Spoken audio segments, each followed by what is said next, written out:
Olá a todos, com muita alegria voltamos para mais uma semana do nosso projeto, trazendo uma mensagem linda para a sua vida, para a sua casa, para a sua mesa de Shabbat, sem dúvida nenhuma. E essa semana nos encontramos em Parashat Korach, ou seja, a Parashá que vem logo após o pecado tão difícil, como nós vimos, estudamos e nos aprofundamos semana passada, que foi o pecado dos espiões.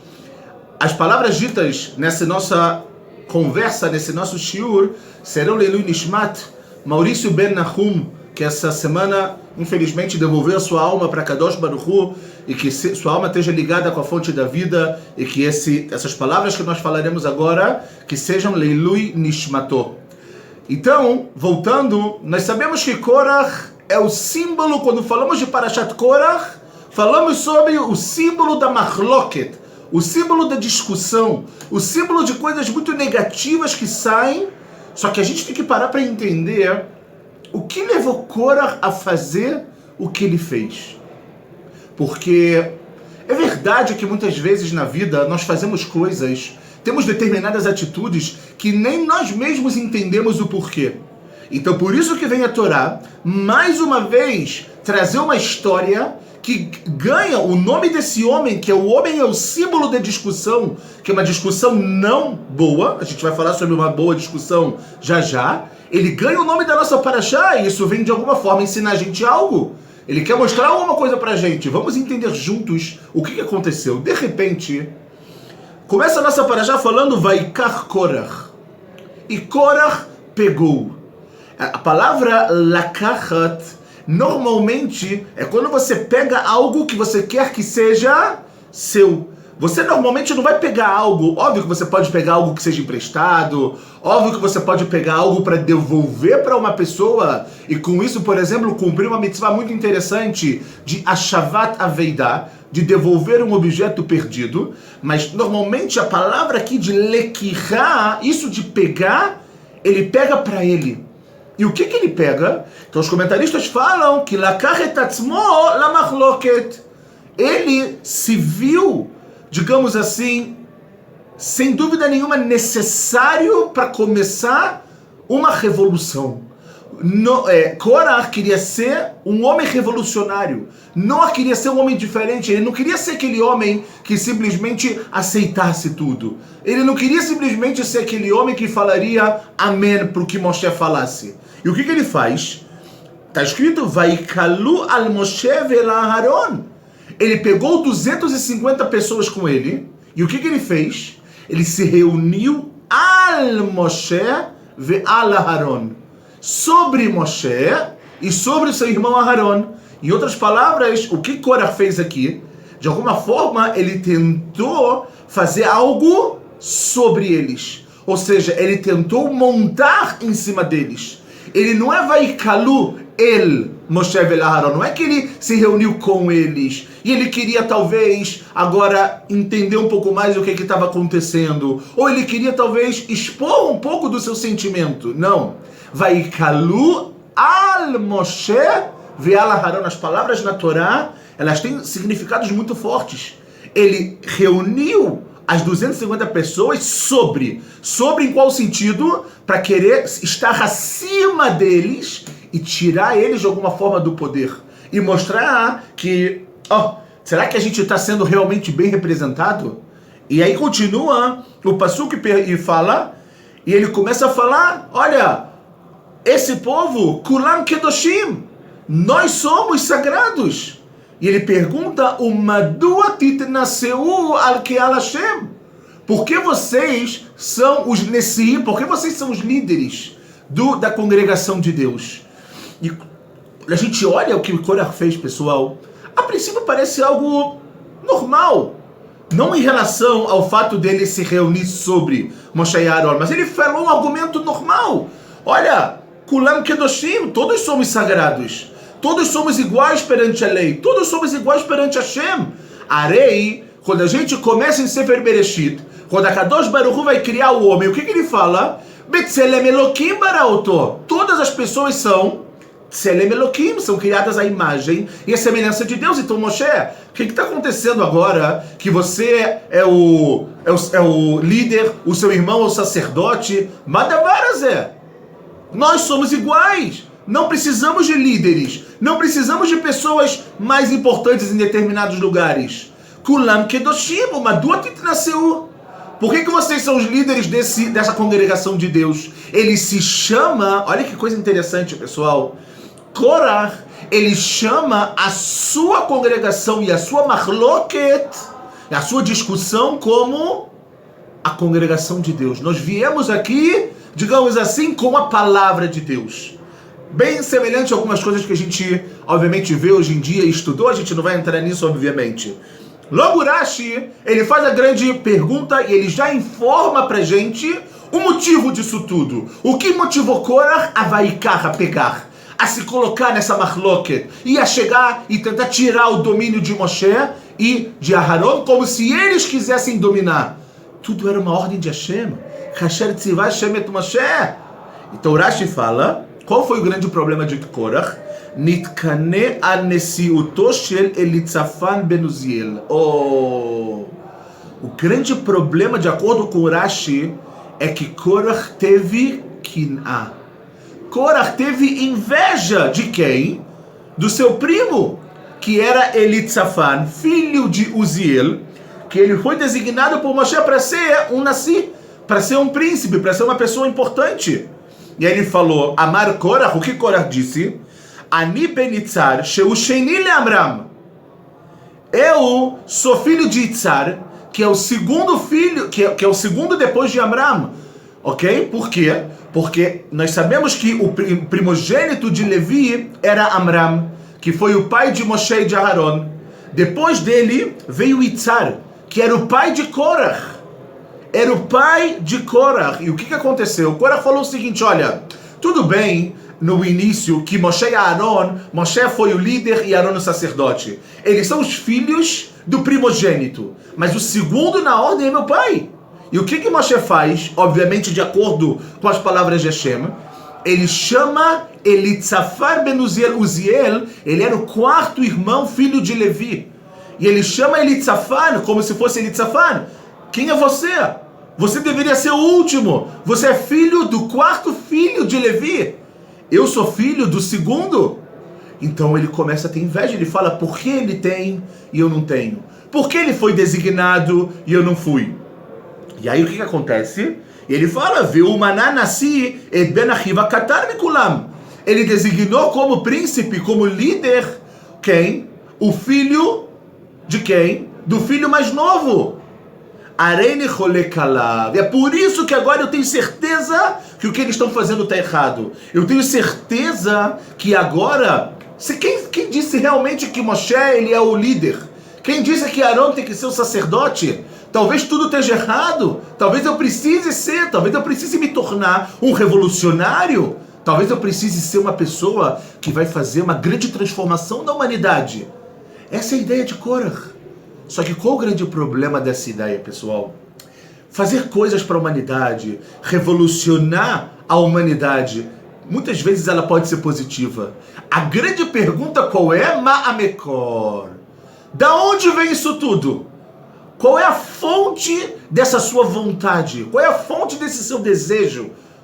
A grande resposta vem o que Rashi fala logo no início. Nitkana! A palavra kiná. Ele teve inveja. A inveja, o que fez aqui? Trouxe ele a querer discutir.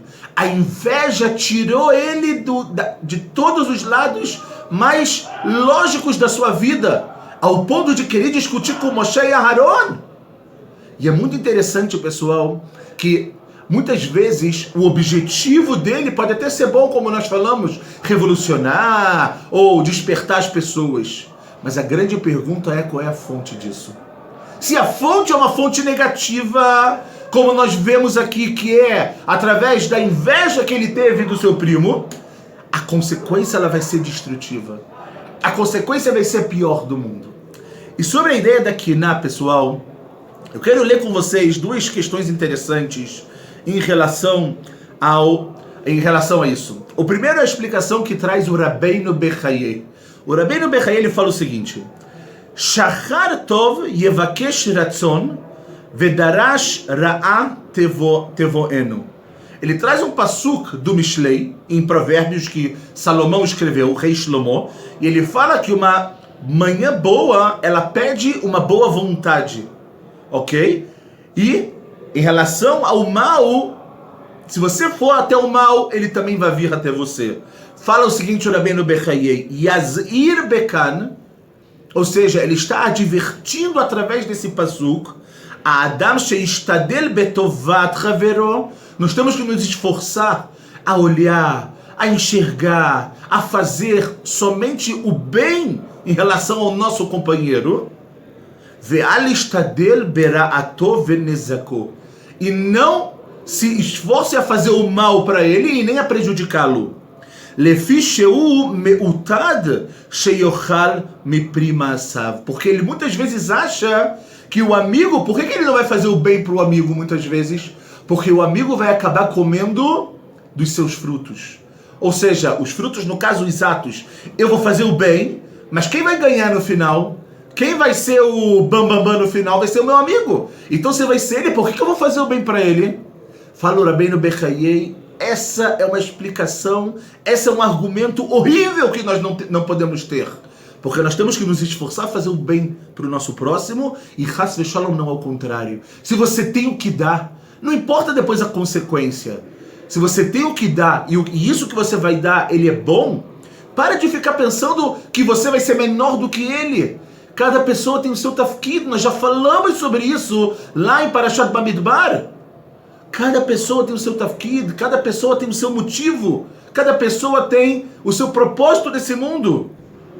E fala o Rabbeinu Bechayei, só que quando você pensa e faz mal para o seu próximo, inclusive prejudica ele, fala o Rabbeinu Bechayei, kasher yekane, quando vem literalmente a inveja, essa inveja tão negativa, vesof sheyamit etatzmo, ele vai estar tão dentro dessa inveja que isso vai acabar matando ele, ou et chavero, ou ele vai matar o seu próximo, etatzmo, por que ele vai matar ele mesmo? Shechen amar Shlomo, porque Shlomo disse o quê? Verakav atzmot kinav, a decadência da pessoa qual é? Quando que a pessoa vai estar totalmente em decadência? Quando ela tiver a kiná, quando ela tiver a inveja traz a decadência da pessoa.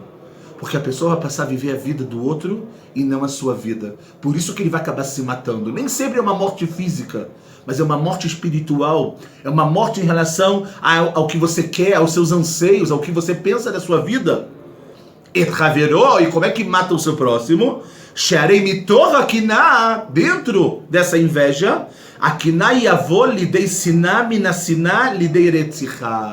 a inveja vai trazer para o ódio, e esse ódio vai acabar trazendo o quê? Chas v'Shalom, um assassinato. Vechen kinato shel Korach atridato min haolam. Por isso que a kiná do Korach perturbou o mundo todo. E a consequência dessa inveja de Korach, pessoal, a consequência desse sentimento tão negativo de você olhar só para a vida do outro, qual foi? A Kadosh Baruch Hu teve que fazer algo que é me'al hateva. O castigo de Korach foi um castigo que ele está acima da natureza. Vativla haaretz et pia. Quando a terra ela vai se abrir e vai engolir Korach e todos os seus seguidores. E a gente não está falando agora uma metáfora, um eufemismo. Realmente foi assim. Ou seja, a gente vê que de uma origem totalmente negativa, destrutiva, isso chega a um assassinato de si mesmo. Korach matou a si mesmo desse mundo e do outro mundo, mas ele levou muita gente com ele também. E é isso que o Rabbeinu Bechayei está falando. É exatamente esse ponto. E nós continuamos trazendo agora o Sfat Emet. Sfat Emet, que ele fala uma coisa muito interessante. Ele fala o seguinte, pessoal. Ele de novo traz o passuco que nós vimos em Mishlei, que a decadência da pessoa, ela é a inveja. E ele fala que aqui o Sfat Emet traz algo fora do normal, como é o caminho dele. Fala o Sfat Emet, todo o problema de Korach não era apenas a inveja, mas que a inveja dele faltava pnimiut, faltava algo dentro dele, faltava algo verdadeiro naquilo tudo que ele estava falando. Ve'aya nira kol ma'asehem tovim meod, porque parecia que tudo que ele falava era muito bom. Ele virava para as pessoas, poxa, pessoal, olha, por que Moshe e Aharon? Moshe, tudo bem que é o líder, mas Aharon é o irmão dele, olha, tem alguma coisa aqui entre família. Ele começou a falar coisas que pareciam ser boas. Aval, Aharon aya nire ish pashut, mas Aharon, ele não queria kavod. Aharon, ele era o homem que a única coisa que ele queria na vida dele, como fala na ética dos pais, o Ohev Shalom, ele amava a paz. O Rodev Shalom, ele perseguia a paz. O Evet Abriot, ele amava as pessoas, cada um, sem fazer literalmente nenhuma diferenciação entre elas. O Mekarvan da Torá, e aproximava elas da Torá. Fala os Fatemet, Aharon a Cohen, ele era Pashut, ele era um homem simples. O Behemet, Ayalo apnimiut. Só que dentro dos atos simples de Aharon, simples em relação à parte física, tinha apnimiut, tinha algo dentro, tinha algo que florescia dentro dele. A neshama dele literalmente queria se revelar. E através disso ele fazia atos positivos. Quando você não tem pnimiut, quando você não alimenta a sua alma, a consequência, pessoal, é Korach. A consequência é Korach. Que através de uma inveja, através disso, ele trouxe coisas que são literalmente só da boca para fora. E sobre isso, eu vi algo muito interessante em relação a Korach e Moshe. Olha que coisa linda. Korach, em hebraico, vem da palavra karcha. Karcha em hebraico é careca, kereach, ok? Se a gente for parar para pensar, a gente sabe que o nome da pessoa tem muito a ver com a essência dela, sem dúvida nenhuma. O que quer dizer que Korach, ele vem da palavra careca, ok? Vem da palavra que literalmente é algo liso, não tem absolutamente nada. Eu vi uma explicação linda, eu realmente não sei de quem é, mas que fala que a ideia de Korach qual é? Korach, ele é careca, ele vem dessa ideia por quê? Porque de algo, por exemplo, que não tem cabelo, como por exemplo, uma pessoa que ela não tem um cabelo, dali não nasce nada. Dali não vai nascer mais cabelo, se aquela pessoa ela é careca, literalmente. Então fala alguns comentaristas que Korach vem dessa palavra porque de dentro dele não sai absolutamente nada. Não tinha tzmichá, não tinha florescimento, não tinha pnimiut dentro dele. Por outro lado, Moshe Rabbeinu, quando Moshe ganha o nome de Moshe, por que ele ganha o nome de Moshe? Que minamaim meshitiu. Porque da água eu vou te tirar. O que é água? Água é a fonte da vida. Água, ela literalmente está o tempo inteiro o quê? Está o tempo inteiro correndo, por mais que a gente não vê, ela está o tempo inteiro fluindo, porque da água você pode tirar coisas fora do normal. E é exatamente essa a ideia de Moshe. Ou seja, Moshe, literalmente com a pnimiut, com a parte interna dele, e com a ideia de que com ele toda hora tem algo novo, e Korach, que ele é o cara que ele vem de algo que nunca vai florescer, algo que nunca vai germinar. Ele pode ter uma semente dentro dele, que é a neshama dele, mas se ele não tem nada aqui dentro, a única coisa que vai sair de lá qual é? Literalmente são coisas negativas. E a gente vê, pessoal, voltando um pouco com o Rabbeinu Bechayei, que o primeiro assassinato que a gente tem na Torá, do que ele veio? Ele veio da inveja. Quando Caim mata o seu irmão Hevel, o seu irmão Abel, porque a Kadosh Baruch Hu aceitou a oferenda do seu irmão e não aceitou a dele. Isso trouxe para ele a inveja trouxe para ele ódio, mas é meu irmão, é sangue do meu sangue, nós temos o mesmo pai, a mesma mãe. Mesmo assim, a consequência é literalmente o quê? Literalmente o assassinato, ao ponto de que depois que Caim mata Hevel, e vem a Kadosh Baruch Hu e pergunta para ele: Ei Hevel achicha, Caim, me diz uma coisa, cadê seu irmão Hevel? Aí o Caim fica mais furioso ainda e fala: Atachata shomer anochi, Deus, que isso? Eu sou o guardião do meu irmão, eu tenho que saber onde ele está? Deus está falando: calma, querido, você pelo jeito não entendeu nada. Você pelo jeito fez com que a quiná, a inveja, não só fizesse com que você assassinasse o seu próprio irmão, mas que você assassinasse a você mesmo, espiritualmente. Nem a preocupação com o seu irmão você é capaz de falar. Quando você fala: eu sou o guardião dele, claro que sim, porque você é sangue do mesmo sangue. Ele é seu irmão, você deveria se preocupar com ele, sem dúvida nenhuma. Então aqui a gente vê como que a inveja, pessoal, ela pode ter uma origem, só que a ideia aqui a gente tem que entender que essa origem, ela pode ter destruições, ela pode ter coisas muito negativas. O segundo ponto que eu queria falar, apesar de que a gente está quase terminando o nosso tempo, infelizmente, nessa semana, é em relação ao argumento de Korach, que Kol Haedah Kulam Kedoshim. Korach falou, Moshe, toda a congregação é sagrada. O Betocham Hashem. E dentro de cada um de nós está Hashem. Então, Moshe, por que agora tem que ter isso de líderes e etc? Então, a gente vê que Korach, quando ele vem com esse argumento, ele traz dois argumentos que parecem interessantes. É o que a gente falou, parece que do lado de fora é bonito, é interessante, mas do lado de dentro não tem nada. Ele vira para Moshe e fala, Moshe, nós aprendemos que tem uma mitzvah de colocar mezuzá. Nahon, urtavtam al mezuzot beitecha, o visharecha tem que colocar a mezuzá, né, o pergaminho, nas suas casas e nos seus portões. Falou Korach para Moshe, Moshe, eu tenho uma casa que ela é kula sifrei Torá. Ela tem muitos livros de Torá, eu preciso colocar mezuzá? Moshe fala, sim. Ele fala, por quê?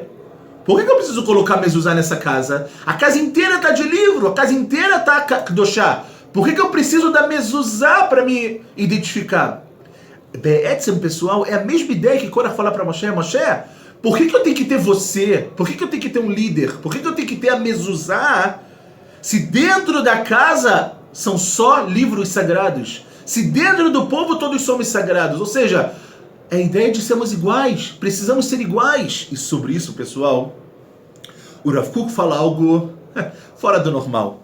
No livro Israel Utchiato, Tetvav, ele fala o seguinte, a kriya shel Kol Haedah Kulam Kedoshim Betocham Hashem, esse chamado de Korach, de que todo mundo é sagrado, Aita kriya loeged lechol tochen hakodesh. Ele falou que isso era algo desprezível para todo o conteúdo do que é sagrado, o lechol aromemut ve'achanat atochit, e toda a elevação de cada pessoa. Quando você fala que todo mundo é igual, você está falando o quê? Você não está falando que você tem que olhar para uma pessoa melhor do que a outra. Só que as pessoas são diferentes. As pessoas têm finalidades diferentes. Fala o Rav Kook. Quando você fala isso, você acaba com a kedushá, com a santidade e com a elevação de cada pessoa. A elevação dele não é igual a dele. O propósito de vida dele não é igual a ele. Como é que você quer colocar as pessoas equivalentes? Elas são iguais no respeito que você tem que dar a elas. Elas são iguais no tratamento que você tem que dar a elas. Claro, você não pode tratar uma pessoa pobre de uma forma pior do que uma pessoa rica. Isso é óbvio. Kulam Kedoshim. Só que o que o Rav Kook está falando, quando o Korach fala isso, ele fala, olha, a gente é igual em nível espiritual também. E eu falo, o Rav Kook, não. Isso aqui é literalmente dar um tiro em todo o conceito da espiritualidade, da santidade e da elevação de cada pessoa. Ele fala que isso tudo é necessário porque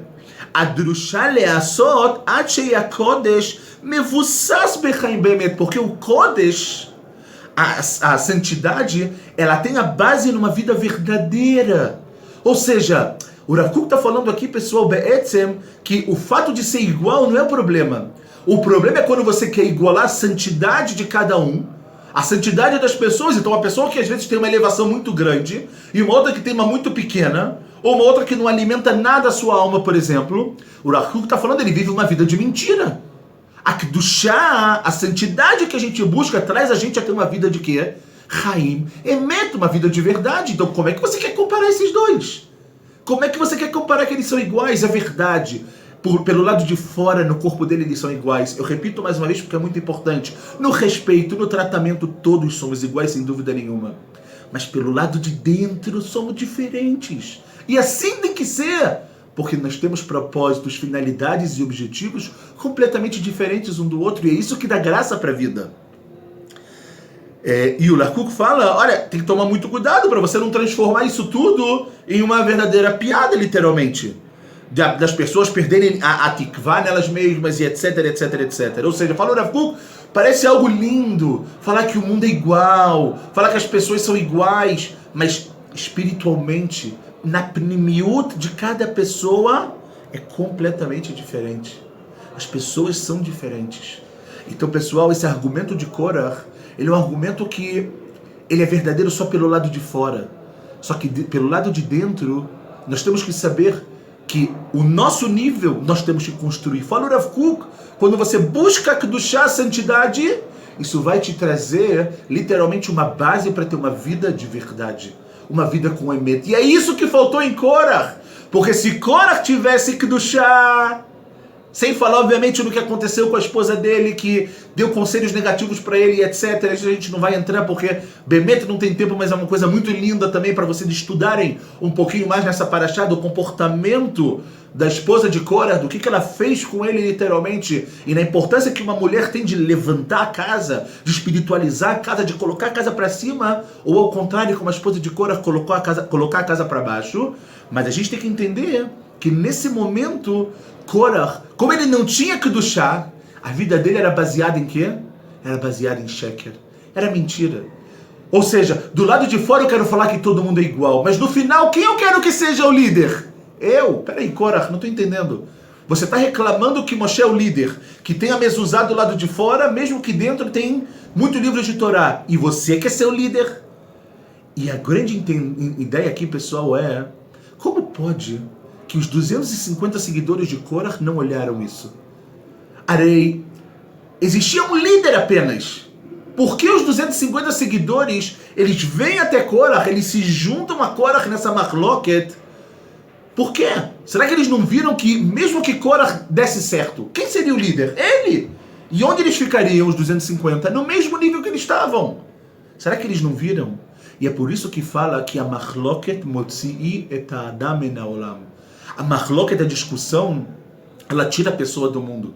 Você passa a não pensar, você passa a literalmente não ser uma pessoa lógica. Korach, ele começou a inflar as pessoas com sentimento, olha que absurdo, que absurdo. E as pessoas entraram no jogo dele, ao ponto, pessoal, que no Pirkei Avot, na Ética dos Pais, quando ele traz sobre duas discussões que são Shamayim Va'aretz, que é do céu e da terra, ele fala qual é a marloket que ela é Leshem Shamayim, que ela é em honra dos céus, que ela é feita de uma forma bonita pelo entendimento da Torá. Zo marloket Hillel ve Shammai.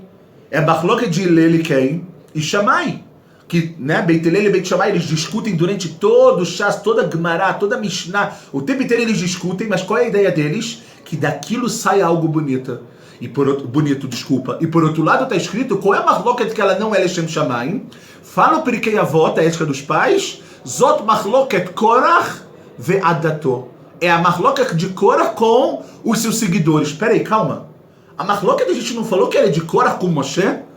Por que o Pirkei Avot não me fala isso? Por que o Pirkei Avot está me falando que a marloket é de Korach com Adato? Exatamente pelo ponto que a gente falou. A gente vai trazer agora duas explicações e com isso a gente vai terminar. O primeiro ponto, porque Korach, por mais que ele chama eles estão dentro da marloket, são eles que fazem a marloket, porque no final das contas, pessoal, só vai sobrar um. Se Korach desse certo, só ia sobrar um, e aquilo ia trazer mais marloket, que não é Leshem Shamayim. E por que o nome de Moshe não está escrito? Porque Moshe nem estava lá, pessoal. O Moshe Rabbeinu não participou disso que se chama discussão Lo Leshem Shamayim, não em honra de Deus. E por isso que o nome dele, Bichlal, não está lá. Moshe Rabbeinu tenta convencer. Ele vai até Korach, ele vai até Datan e Aviram, ele vai até eles. E eles falam, tchau Moshe, a gente não quer te receber. A gente não quer te receber, porque a gente já está fora, a gente está em outra vibe já. A gente está em outro lugar. E a grande pergunta, pessoal, que eu faço a vocês agora é, depois de escutar isso tudo, será que a gente não tem um pouco de Korach dentro da gente? Será que a gente não tem um pouco de inveja dentro da gente? Uma inveja negativa, que ela vem sem base nenhuma, e que ela pode, Deus me livre, chegar em consequências muito ruins, como o Rabbeinu Bechaye falou, pode chegar no ódio, pode chegar no assassinato, lo aleinu.